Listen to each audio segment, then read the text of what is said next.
Hey guys, this is Mary Jane, and we are now in our third video for how to speak English well.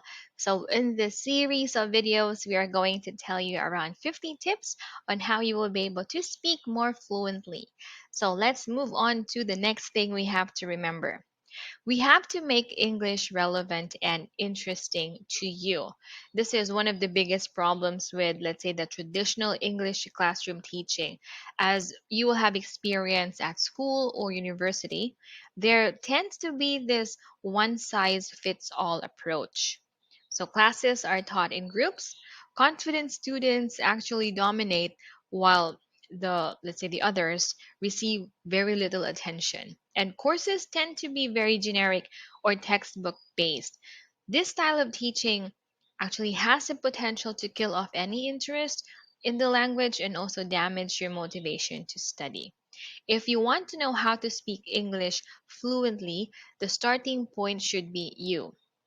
We are going to give you several tips on how you're going to establish a more of personal connection with English and boost your motivation to acquire great fluency.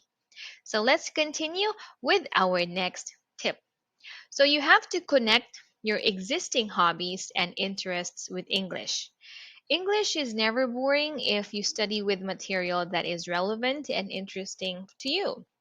For example, take a piece of paper and write down a list of all the hobbies and interests that motivate and stimulate you in your daily life. Now, think of ways to connect each of these with English. For example, if you love tennis and read about this sport in your native language each week, stop doing this and start reading it in English.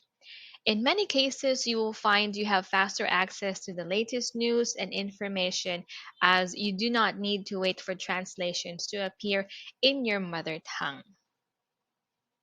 All right, moving on. You have to avoid using textbooks and materials that you find boring.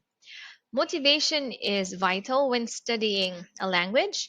Many learners fail to develop, let's say, a love of English at school. So, this is because they find the lessons in textbooks boring.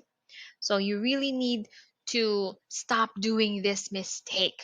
Try using a wide variety of different material and see what works best for you. Next, let's have 11. Make a list of interesting topics for discussion. To gain more fluent English, you need to speak the language regularly, especially with other people. This could be, let's say, a native or non native friends, your family members, or let's say relatives, members of a local English conversation club. If you are in a group class, you can also talk to other students. Or even, of course, this is again very important. Also, your Skype English tutor. So they will be very, very helpful if you're going to, let's say, try to speak your mind in English.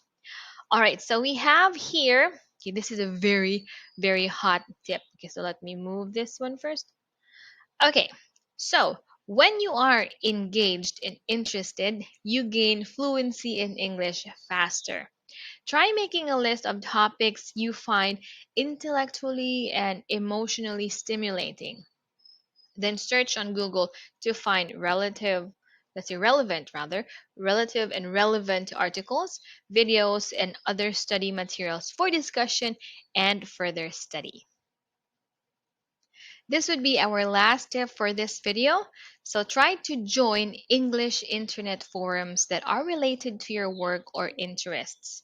Even if you live outside a majority English speaking country, you can still gain, let's say, fantastic access to native English opportunities via the internet.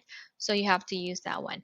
If you enjoy communicating with others online, you may wish to join internet forums where like minded people correspond on subjects that are of interest to you. You can then learn from, let's say, from those forum members by noting down commonly used expressions and constructions that you can use later when speaking about these topics. Another advantage of internet forums is that these participants tend to use current jargon, phrases that are in common articulation or circulation, and just really the natural colloquial forms. So these would be very helpful, especially for casual conversations.